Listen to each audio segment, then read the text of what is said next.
I'm Ole Calderon. I'm a software engineer here at Google, and today we're going to be discussing Beam for large-scale accelerated machine learning inference or prediction. And my job in the next 25 minutes is to get everyone to understand what that means. Essentially, we're going to have a high-level overview of the ways we're leveraging the Beam API to design bulk inference workflows here at Google. And also, we're going to illustrate the changes we made to infrastructure to facilitate these pipelines for generative AI. So those were a lot of words, and I will continue to use words. So just to make sure people know what I'm generally talking about, we've got to add some context. So first up, Beam.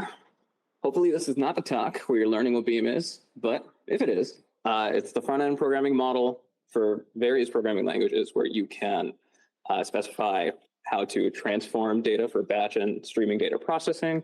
Typically, you'll design a pipeline by specifying collections of data, illustrating how they're, or specifying how they're read, and chaining transformations to the data.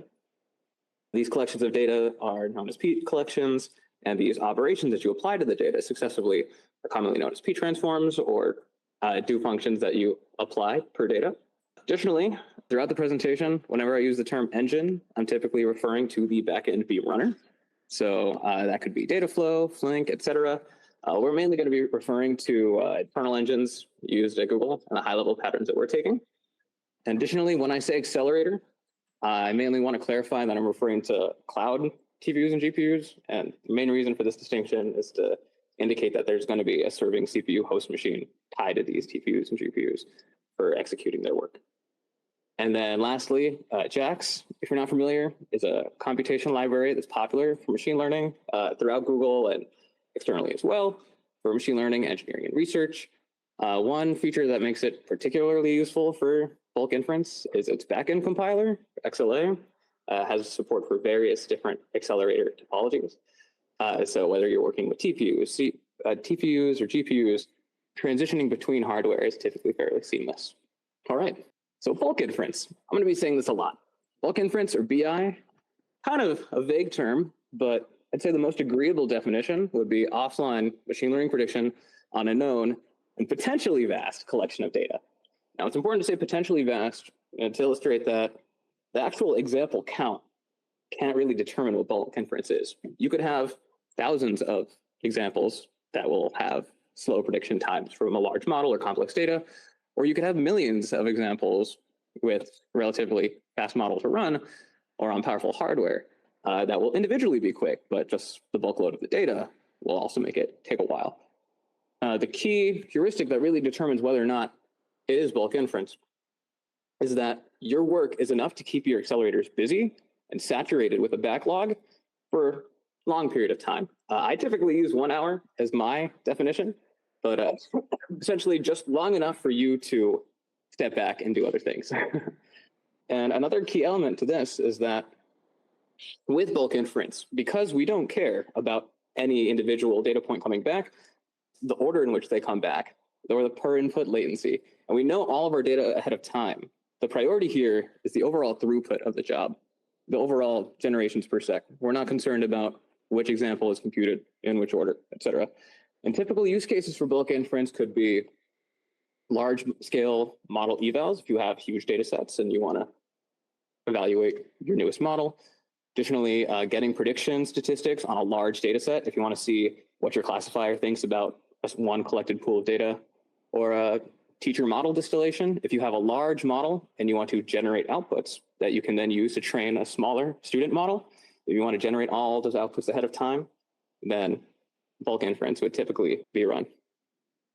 All right, so what do Google's engines prioritize for bulk inference? Like I said, we have some internal logic in our architecture, in our engines, to ensure that bulk inference is run efficiently. What do we optimize for? Typically, the goal with bulk inference is to optimize for cost and developer velocity. Iteration in machine learning workflows is fairly critical. You want to update your models and get insights on their capabilities as soon as possible, such that you can move fast. And so to tackle cost and developer velocity, we mainly focus on two key aspects to tackle with our design. The first one being the efficiency, which tackles both, because Number one, accelerators have a high cost to build, and they have a high power consumption. So they physically cost a lot if they're poorly utilized. And additionally, if you're not saturating them with work well, then you're preventing other developers potentially from using those same accelerators if you have shared resources. And additionally, ergonomics is pretty critical in the sense that if you're a researcher, you typically want an interface that's familiar to you. If a researcher has to ramp up on a new stack or a new binary, a new API in order to perform bulk inference, it's going to slow them down. And luckily, engineers and researchers in machine learning tend to like Beam for their data processing, for scaling operations on big data sets. Luckily, there are many other talks at the summit to convince you of that. But we can recognize that technically, model prediction, model inference could be considered one of these transformations. Essentially, you're taking input data and generating output data to pass downstream. So we try to use that notion when considering how to design our infrastructure here. So here is an example bulk inference pipeline in its glorious 6 or 7 lines. They're kind of pseudo-coded functions. So typically what you would do is you would have some input source function that's going to read your remote data set. And then typical Beam pipeline is composed of do functions that get applied per element of data via this par_do function. Or if you have a more complex setup, you want to chain do functions or apply other intermediate operations, you can encapsulate it in a p-transform.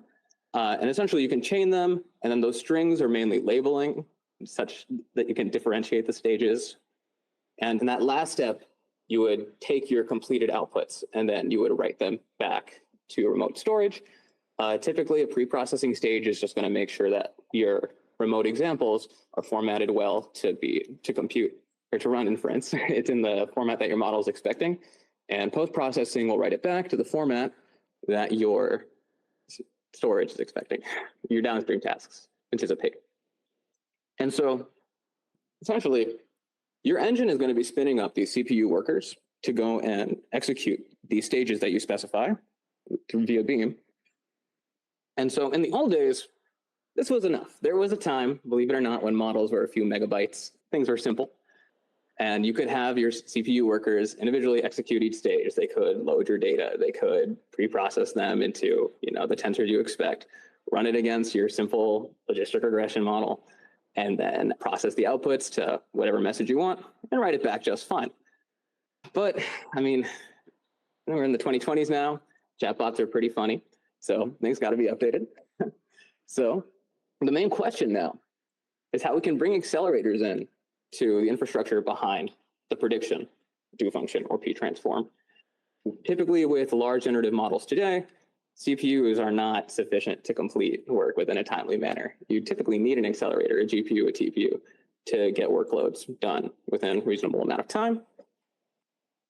So we're mainly going to be exploring how we design our do functions, how we specify them in Beam, the corresponding API, and then how our backend engine actually executes them. So let's get into some initial stage design. One popular route throughout Google over the years and also just externally around the world is to take your Beam pipeline, spin up CPU workers, and then send remote calls to a remote inference server that you spin up with a fixed number of replicas for your model. And then the remote inference server is going to have a load balancer. It's going to distribute the examples to an available accelerator. Oh, and each accelerator will load a model replica from remote storage. And so this is fairly nice on the API side, in the sense that you don't have to make any changes to your engine's infrastructure, right? This is all perfectly computable on CPU. It doesn't require any specific modeling know-how. You're just going to assemble a message and send an RPC, and then your remote inference server is just going to take your message, extract a tensor, compute inference, package it back, and send it back. And so this is fairly simple to code in Beam. Here's an example, do function. When designing a do function, the typical anatomy would be that you'd have these scaffolded methods that you would override with the behavior you want to occur. So here, like essentially we have setup, which occurs once per worker initialization. And that's going to, in this example, just load up like a network calling client, which is going to take that server address and then send your RPC over. And then the process function, that applies once per element for the input collection. So here we just take the input element, build our request message, whether that be protobuf or any other serialization. We're going to pass it to our model client. That'll block, and then we'll get our result back, and then we'll extract the outputs, and then we'll return it downstream. So this is fairly simple. You don't have to do anything to your backend infrastructure. But when we look at this and we evaluate for efficiency and ergonomics, there's some things I don't like. So first up, as is, if you're just spinning up any arbitrary remote model server and you're using most popular engines as is, the load scaling systems are kind of opposing in the sense that, sorry, I'm going to keep saying that. The orchestrator is going to be scaling up CPU workers to increase throughput. Once any worker starts to take too long on a prediction, you can expect the engine to continually spin up more and more replicas to take on more data and increase parallelism. But on the server side, it's going to see this as increased traffic, and you can expect all sorts of throttling. The thing is, when you spin up a remote inference server, you have to pick a number of accelerators typically. And estimating that static amount of accelerators can be difficult to determine. And as you increase parallelism and start to send more requests, that initial number you picked might not satisfy things. And also, the server spin up and spin down has to be handled outside of Beam. There's no immediate API to handle this. And the developer has to maintain this model server. Someone has to ensure that the message format, the model client, that's all up to date with the most recent models, and that it's fully compatible with new architectures, et cetera. So not only do they have to make sure that their pipeline works, they have to have somebody with modeling knowledge keep the server up to date and functional. So are there ways to improve this? Probably, actually lots. So one key thing to realize here is that when you're optimizing for throughput, really your binding feature here is your accelerator count, right? Your throughput's going to be based on the available accelerators you have against the total pool of data, the size of your data. And so you already have an orchestrator that's focused on scaling for throughput, that's analyzing how long inference takes, and that's assigning work items, but it's only spinning up the request clients. What if we have a local serverless design that will just have the orchestrator directly spin up accelerator workers? Now, as I mentioned in that earlier slide, these workers typically have host machines. So you can just spin up the Beam worker process on said host machine. And then rather than have to maintain a model server, you have the TPU locally. And JAX has support for various backends. So you could just connect directly to that TPU backend and just execute your model code, which is fairly nice in a lot of ways. So we can look at how the do function looks now. So now if we take a look at our setup and process, rather than initializing some model client, you can just set JAX to use your accelerator of choice. So in this case, a TPU. And then we'll load in our arbitrary JAX model. This is just some pseudocode, there's no demonstration. So we can just directly load the model weights into our accelerator workers memory.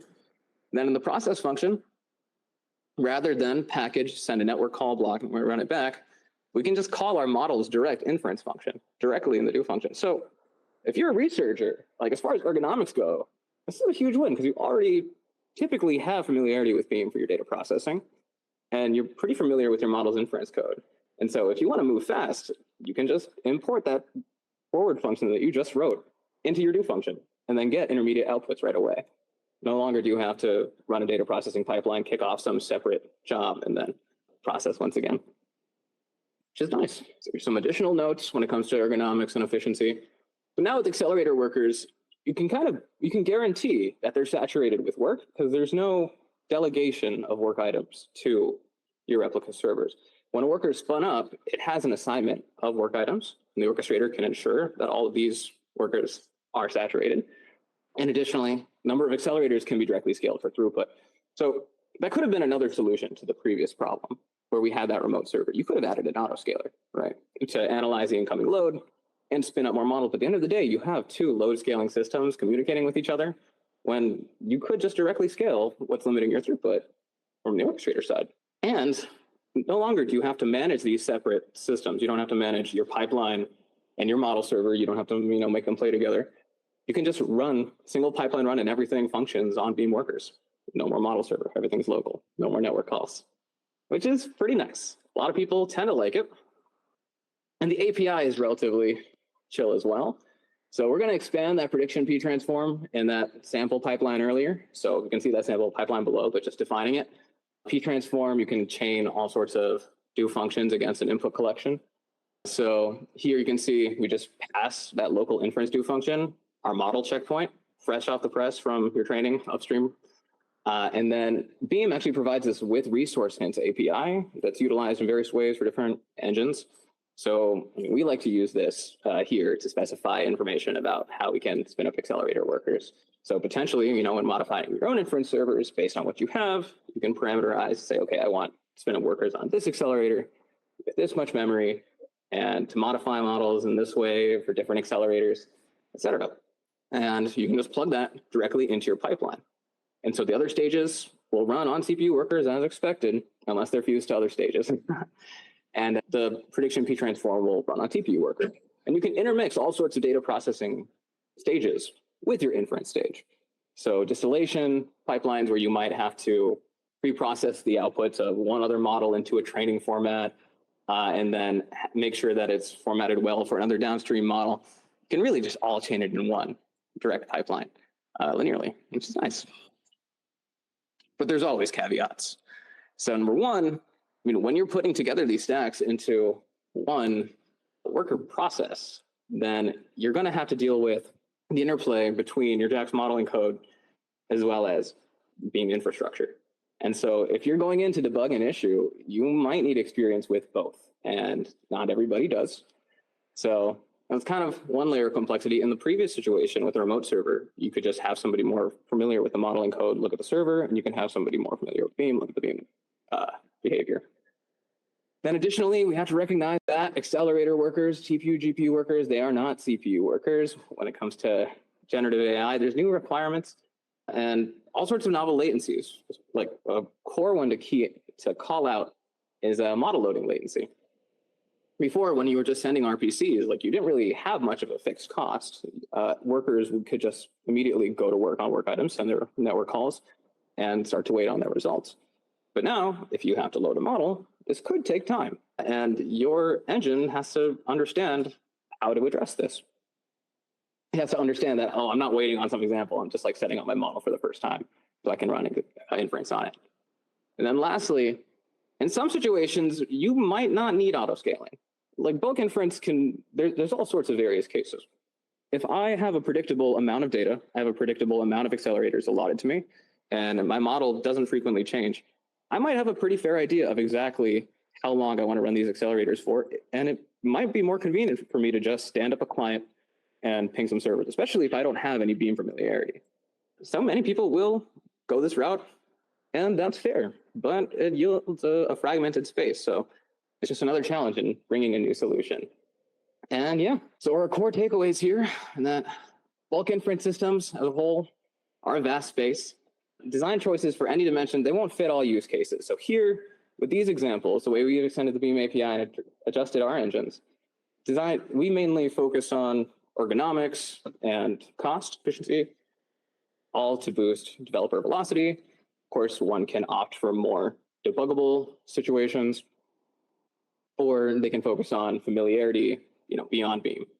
But Beam is a powerful, flexible tool for applying operations to data at scale. And if we recognize that inference is one such transformation, if you adjust your engine properly, then the API naturally extends to GenAI just fine.